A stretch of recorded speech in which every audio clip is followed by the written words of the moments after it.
Assalamu alaikum wa rahmatullah, j'espère que vous allez bien. Iblis, Shaitan, connu comme étant le diable, est le symbole du faux et de l'égarement. Du coup, pour éviter de tomber dans ces suggestions sataniques, pour éviter de suivre ses pas, nous allons voir ensemble quelques-unes de ses origines, son histoire, et on va en parler tout de suite après la petite intro.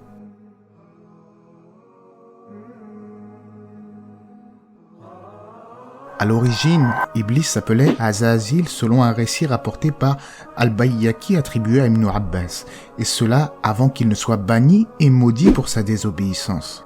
En effet, comme la plupart des musulmans le savent, avant de s'enorgueillir devant Adam et de devenir le diable que l'on connaît, le diable rebelle, Iblis était obéissant à Allah. Il adorait son créateur. Il est dit qu'Iblis était tellement dévoué dans l'adoration qu'il était au ciel en compagnie des anges. Pour rappel, les anges n'ont de cesse d'adorer leur créateur. Ce sont ces êtres purs, créés de lumière, qui adorent Allah nuit et jour. Après, certains savants ont prétendu qu'Iblis lui-même faisait partie des anges, mais là on rentre dans des divergences d'opinion, dans de longs débats en quelque sorte, donc du coup on va laisser cela, et on dit dans tous les cas, Allah c'est mieux, et on va citer l'avis le plus connu, que le diable fait partie des djinns. Les djinns, qui sont-ils déjà? Eh bien les djinns ce sont ces êtres non pas cette fois-ci créés de lumière, mais eux ont été créés de feu. Certains djinns, il est bon de le souligner, comme certains le savent, sont soumis à Allah. Ils sont musulmans, c'est-à-dire que tous les djinns ne sont pas maléfiques et on en a déjà parlé quand on a traité des types de djinns. Donc si on admet qu'Iblis était un djinn,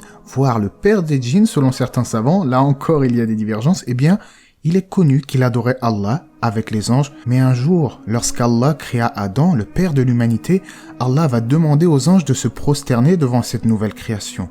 Mais Iblis, lui, il va se rebeller, il va refuser l'ordre de son créateur. Allah dit dans le Coran, dans le sens du verset, « Et lorsque nous dîmes aux anges, prosternez-vous devant Adam, ils se prosternèrent, excepté Iblis qui était du nombre des djinns et qui se révolta contre le commandement de son Seigneur. » Il est également dit, traduction rapprochée, « Je suis meilleur que lui, dit Iblis, tu m'as créé de feu et tu l'as créé d'argile. » La leçon déjà que l'on peut tirer, aux premiers abords de cette histoire, c'est que peu importe le bien que tu fais dans ta vie, tu peux prier, tu peux jeûner, tu peux faire un acte de rébellion envers ton créateur qui peut être fatal, qui peut déclencher son courroux, sa colère. Donc il ne faut pas être un but de sa personne, s'estimer bien guidé. Il faut toujours rechercher la guider quand bien même nous sommes par exemple assidus dans nos prières, etc.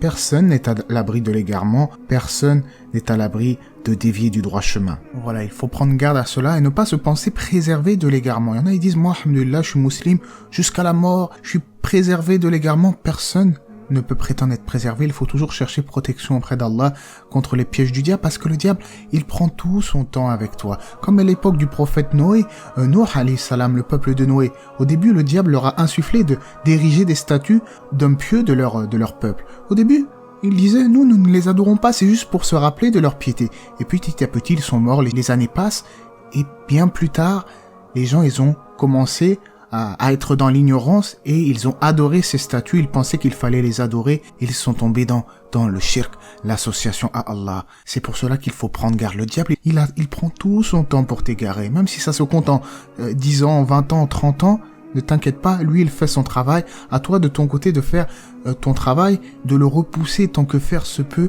Ça nous montre aussi que certains sentiments, la jalousie, l'orgueil, tout cela est néfaste. C'est-à-dire que tu penses que tu es mieux qu'autrui. Vous avez vu le diable? Qu'est-ce qu'il a répondu à son Seigneur? Il a osé répondre à son Seigneur. Déjà, ça c'est très orgueilleux. Il lui a dit quoi? Il lui a dit, moi j'ai été créé de feu, lui il a été créé d'argile. Pourquoi je vais me prosterner devant lui? Vous vous rendez compte? L'orgueil, eh bien c'est ça, se sentir supérieur aux autres. Le vrai musulman, il n'est pas orgueilleux, il est humble, il ne prend pas les autres de haut en s'estimant le meilleur. Et aujourd'hui, on le voit tous les jours, des gens comme ça, des gens orgueilleux, qu'ils soient croyants ou non. L'arrogance est répandue parmi les gens. Lui, c'est un idiot, je suis plus intelligent que lui. Ou bien, lui, c'est un converti, c'est pas lui qui va m'apprendre des choses de ma religion, etc., etc. Dans tous les aspects de la vie, religieux ou non, les gens, ils font preuve de mépris, d'orgueil envers les autres. Et c'est une cause d'égarement, comme nous l'avons vu ici avec Iblis. Le prophète lui-même, alayhi salatu wassalam, a dit dans le sens du hadith, ne rentrera pas au paradis celui qui a un atome d'orgueil dans son cœur. Et dans une autre version de ce même hadith, le prophète sallallahu alayhi wa sallam définit l'orgueil comme le rejet de la vérité et le mépris des gens. Après, il est aussi rapporté dans les hadiths que le croyant qui a un atome de foi dans le cœur n'entrera pas en enfer. C'est pour cela que les savants ils ont ensuite détaillé la position médiane à avoir sur ce sujet. Mais dans tous les cas, l'orgueil est une source de mal très profond, comme on l'a vu ici. Le destin funeste qui a été réservé au diable pour avoir fait preuve d'orgueil, pour avoir fait preuve de rébellion. Et cela doit nous pousser à ne pas ressembler au diable, à ses caractéristiques. Et comme vous le savez certainement, par la suite, Allah, Dieu, va accorder un délai à Shaitan, au diable, et cela après son bannissement. Allah dit dans le sens du verset, « Accorde-moi un délai, dit Satan, jusqu'au jour où ils seront ressuscités. » Allah dit, « Tu es de ceux à qui le délai est accordé. » Et le diable de répondre, « Puisque tu m'as mis en erreur, je m'assoirai pour eux sur ton droit chemin, puis je les assaillerai de par devant, de par derrière, de par leur droite et de par leur gauche, et pour la plupart tu ne les trouveras pas reconnaissants. Sors de là, dit Allah, banni et rejeté, quiconque te suit parmi eux, de vous tous, j'emplirai l'enfer. » Comme l'indique ce verset, le diable s'est donné pour mission d'égarer l'espèce humaine. Du coup, on comprend que le diable, Iblis, fait partie des instruments par lesquels Allah nous éprouve pour observer nos choix. Est-ce que nous allons utiliser notre libre arbitre pour suivre les suggestions du diable ou est-ce que nous allons obéir à notre Créateur? C'est important de préciser cela car parfois il y en a qui, quand ils font des péchés, ils disent « Ah, mais c'est la faute du diable. Ah, c'est Shaitan, ça. » Non, c'est pas Shaitan, c'est toi en réalité. Le diable, il n'a fait que te suggérer la chose. Il n'a fait que te dire des choses, te souffler des choses à l'oreille, mais il ne t'a pas forcé à faire le péché. C'est toi qui es passé à l'acte. C'est toi qui, de ton libre arbitre, a choisi de tendre vers le mal. Au jour de la résurrection, tu ne vas pas te justifier en disant « c'est le diable ». En effet, il t'a appelé et toi tu l'as obéi. Il a embelli, il t'a tenté. Et ça, par tous les moyens, il essaye de dévier l'homme du droit chemin, par tous les stratagèmes possibles et imaginables. On dit que le diable, en réalité, il essaie de nous tenter avant toute chose dans la foi. Soit par le fait qu'il va essayer de nous rendre infidèles, par le kufr, par le shirk. S'il n'arrive pas à te dévier de ta foi, que, alhamdulillah, tu es croyant, tu es musulman, eh bien, il va essayer de te dévier vers l'hérésie, la bid'a. S'il n'arrive pas à faire cela, encore une fois, il va essayer de te mener vers les grands péchés. S'il désespère de te mener vers les grands péchés, il va t'amener vers les petits péchés. S'il voit que là encore tu es ferme, dans tous les cas, il trouvera un moyen.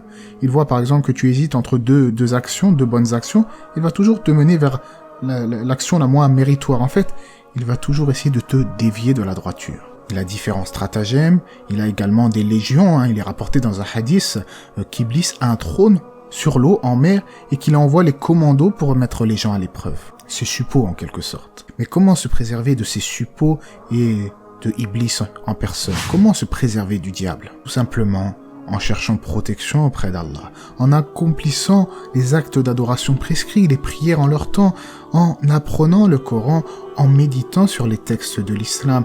Le vrai musulman, il réfléchit sur la création qui l'entoure, il invoque Allah, il n'est pas distrait par ce bas monde. Alors oui, c'est un rappel que j'adresse à moi-même en premier. On est tous quelquefois distraits par notre vie mondaine, etc. Mais il faut se ressaisir, il faut aller de l'avant, il ne faut pas cesser de s'orienter vers l'islam qui est la réponse à nos questions existentielles. Il ne faut pas attendre le mois du Ramadan, l'Aïd par exemple, pour commencer à se rappeler de l'islam, pour commencer à se rappeler d'Allah. C'est toute l'année qu'on est musulman, à chaque instant de notre vie, à chaque seconde de notre vie. Chaque seconde, on remercie Allah pour les bienfaits qu'il nous a accordés, ne serait-ce que la santé. On est reconnaissant pour tous les bienfaits qu'il nous a octroyés. On lui demande également le pardon avec assiduité pour les péchés que l'on commet. Et évidemment, on cesse le péché et on a l'intention de ne plus revenir à ce péché afin de réunir les conditions du repentir. Le prophète, sallallahu alayhi wa sallam, lui-même a dit « Je jure par Allah que je demande pardon à Allah et que je me repens à lui plus de 70 fois par jour. » Le prophète, qu'en est-il de nous, pauvres pécheurs? C'est à nous de nous repentir à plus forte raison, subhanallah. Et pour finir, pour conclure, on demande à Allah de nous écarter des mauvais caractères comme l'orgueil, le mépris, de tout vice qui viendrait entacher notre foi et causer notre perte. Allah sait mieux, j'espère que cela vous aura été profitable.